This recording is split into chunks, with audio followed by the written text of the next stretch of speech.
Now we're going to do a demonstration on the bandsaw. And the bandsaw is a very useful machine for doing specific types of cuts. Specifically, anything that has a curve to it or a cut that you need to back out of, okay? The bandsaw gets its name because of this right here. There is two wheels, one here and one on the bottom.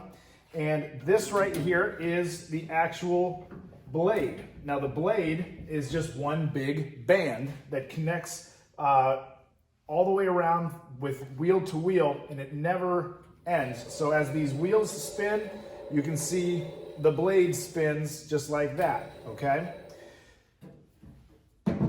Some parts and pieces that you'll need to know. This wheel right here is the wheel that adjusts and raises and lowers the upper guide, okay? The upper guide is basically two wheels on each side and a wheel in the back, and they basically hold everything together as far as your blade goes, so it doesn't twist or spin or anything like that.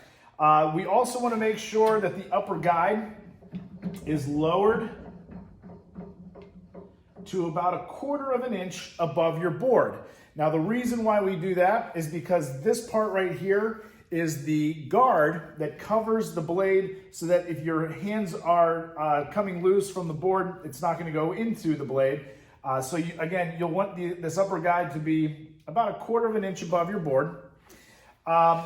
The other part right here is called your table. This is the table where everything is done. All of your work will be right here. And the one thing I do want to mention is your board needs to always be flat on the table. Sometimes students bring things up like this or they try to cut it like that. Always have your workpiece flat on the table, okay? So what are the reasons we would come to the bandsaw? Well, anytime that we need to make a freehand cut or maybe a curve cut, this is the machine that you'll use. Most of the machines that we have in the shop always have some sort of fence to it that we would butt it up against or run it along, such as the table saw or the miter saw. But for this particular machine, you would be making curved cuts, and you can make straight cuts, but just understand that it's only as straight as you push it through with your hand, which usually is not very straight. So what we're going to do is we are going to make a curved cut right here. Also, what you can do is anytime that you have a cut that you need to go in and back out of, that's another reason why you would come to a bandsaw. So I'm going to do both of these cuts here for you, and a couple things that you'll need to know, okay? Anytime that we have a cut that is a curved cut, we're going to need to make what's called relief cuts. And I'll just draw some relief cuts on this board here, and then I'll demonstrate how to cut them in just a sec. But this is an example of a relief cut. And relief cuts are made on a board so that you can relieve tension on the blade. Now, what I mean specifically is as we're making this curve cut, what you don't want to do is you definitely don't want to twist or bend the blade. If you do twist or bend the blade, you can permanently twist or break it for that matter. So in order to prevent any kind of twisting or putting tension on a blade, what we're going to do is make those cuts. And you'll see what they do. And basically, as you make these cuts, these little pieces of wood will start to fall out along the way. So let me go ahead and I'm going to show you exactly how that's done. So what I'll do here is go ahead and make this curved cut here, making relief cuts along the way. And you'll notice I will go in just to about the line. I'm not going to cut to the line because if that's what I need, I want to save that. And I'm not going to quite go to the line. And again, you always cut on your scrap side. And I will make those little cuts along the way, and those pieces will fall out as I'm making my curve. Now again, you always want to make sure this upper guide is 1/4 of an inch above your board. So let's go ahead and make this cut.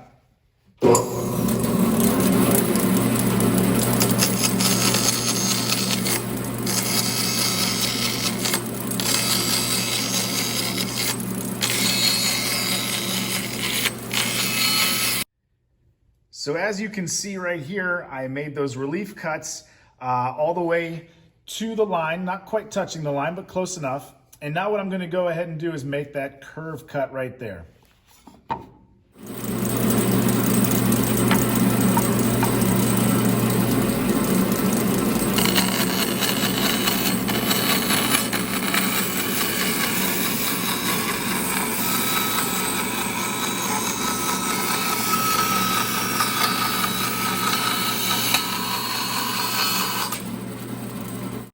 So as you can see, I have made that cut all the way from here to here, nice and smooth along the way. Now, there will be some sanding that you'll need to do because this is not a very good machine to make things nice and smooth. So obviously there'll be a little sanding, but notice I didn't quite go to my line. I left a little bit of room for me to sand to the line, and all those pieces that I have that I made for my relief cut are sitting right there.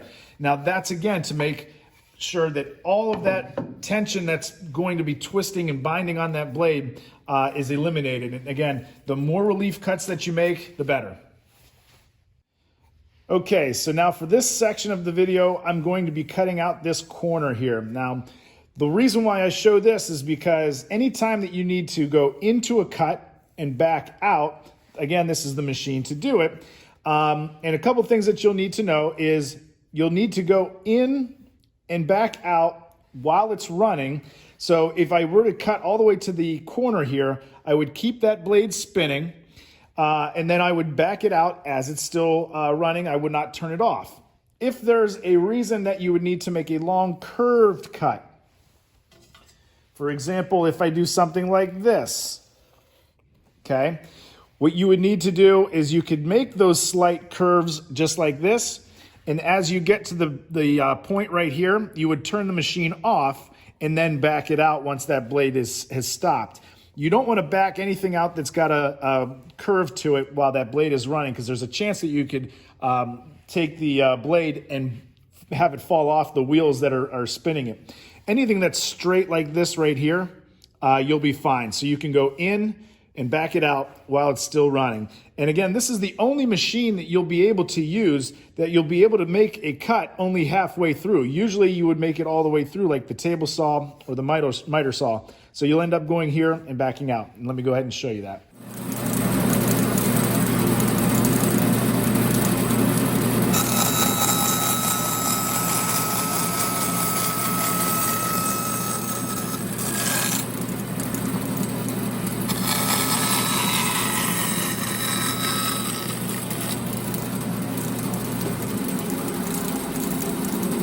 So as you can see, that cut came out really nice, right on my line there, and I was able to go in and back out while that blade was still moving. Once you've made your cuts for any kind of cut, either straight cut, curve cut, whatever, there's always going to be some sort of scrap piece that you'll see back here. What I want to mention to you is you cannot reach for any scrap piece until that blade is completely stopped. And at that point, I would get a scrap piece of wood and knock it out. I would still not use my hands to get that out of there. And once you do that, then you can go ahead and safely walk away. Okay, so for this part of the video, we need to talk about any time that we're cutting round stock, also known as a dowel rod.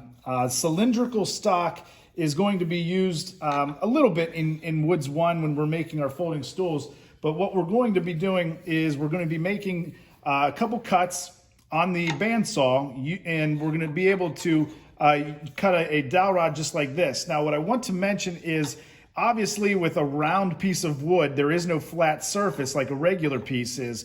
So what we're going to need to do is we're going to use this V block, and obviously you can see where the V block gets its name right here.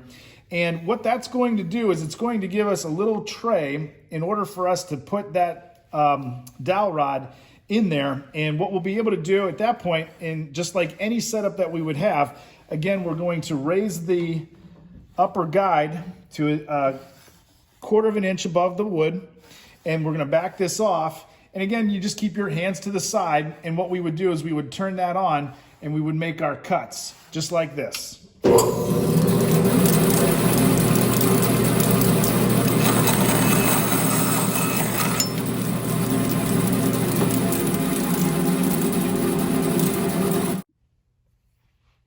So a question you might be asking is, where do you place your hands on the board when you're making your cut? So let's pretend that there is a dotted line that goes right directly behind the blade here. What you're going to do is, on each side of that line, 2 inches is that area that we talk about, that safety zone. So anytime we would use this machine, and our hands could be to one side, either the left side Both of our hands could be on the right-hand side, or they could even be here and here, and that's okay. Just make sure, again, they are 2 inches from the center of that blade. The one thing that you want to make sure is that you don't have your hands behind the blade, because again, if you're making a cut and your hand goes behind the blade, you can't see your hand. And anytime you can't see your hand, that would bring up an issue with safety. Follow all these safety procedures and you will have a safe cut on the bandsaw.